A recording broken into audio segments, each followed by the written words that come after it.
Sveiki bičiuliai, su jumis dienos treniruotė. Ne per seniausiai sulaukiu klausimų iš žmogaus, kuris skundžiasi skausmu nugaros juosmeninėje dalyje. Jis manęs paklausė, kokius pratimus daryti, kad sustiprinti nugarą ir kad apriboti tą skausmą. Labai dažnai tai gali būti 3 priežastys, kodėl jums skauda nugaros apačią. Viena pirmųjų ir galima būtų sakyti viena pagrindinių priežasčių, tai yra jūsų pilvo arba kitaip sakant juosmeninės dalies silpnumas. Jeigu jūsų pilvas arba pilvo įstrižiniai raumenys yra silpni, dažniausiai jūs neišlaikote krūvio ir jisai pereina jums į nugaros apačią. Antra priežastis, kodėl gali būti skausmai, tai yra jūsų nugaros apačios išilginiai raumenys, kurie irgi yra silpni. Na ir trečioji priežastis, kuri dažnai irgi įtakoja nugaros apatinės dalies skausmus, tai yra silpni, nesiaktyvuojantys sėdmenys. Todėl šiandien aš jums parodysiu keletą paprastų pratimų, kurie padės jums apriboti arba galbūt sustabdyti netgi tą nugaros skausmą. Ir tie pratimai yra ant tiek paprasti, kad jūs juos galite daryti namuose, galbūt netgi ofise.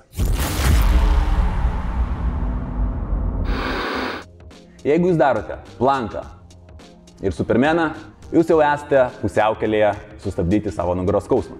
Bet aš jums parodysiu keletą kitų pratimų sustiprinti nugaros apačią. Pirmas pratimas bus tiesiog rankų atkėlimas. Jūsų kojas išlieka ant žemės, jos visiškai nejuda. Jūs tik tai kelsite viršutinę kūno dalį. Atkylam, sukoncentruojam sekundę, nusileidžiam lėtai. Kitas pratimas yra kojų atkėlimas, išvedimas į šonus, suvedimas ir nuleidimas. Šis pratimas apkrauna ne tik nugaros apačią, bet ir sėdmenis. Atkeliam kojytes, išvedam, suvedam ir nuleidžiam. Trečias pratimas, kurį mes darysime, bus Bear Dogas. Šio pratimo metu jūs apkrausite nugaros juosmeninę dalį, lygiai taip pat jūs apkrausite savo pilvo raumenis. Pratimo tikslas, kad jūs ištiestumėt kojytę ir rankutę į priekį. Vienu metu priešinga koja, priešinga ranka, bet tai atliktumėte stabiliai, kad jūsų klubas jokių būdų nevaikšto nei pirmin, nei atgal. Ketvirtas pratimas, tai yra plankas, su rankų ištiesimu į priekį pasiekiant žemę. Šis pratimas reikalauja labai didelio stabilumo. Jūsų tikslas, kad jūsų klubas nesisukinėtų, jisai išliktų kuo stabilesnis. Venkite klubo judėjimo.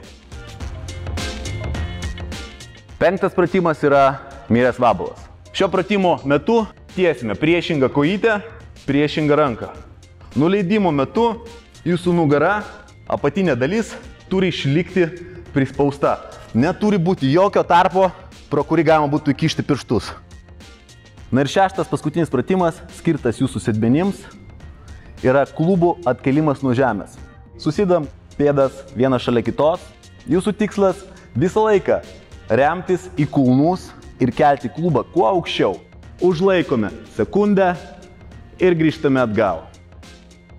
Jeigu jums patiko šis video, spauskite like ir share. Sportuokite protingai ir saugiai. Geros jums treniruotės ir iki greito.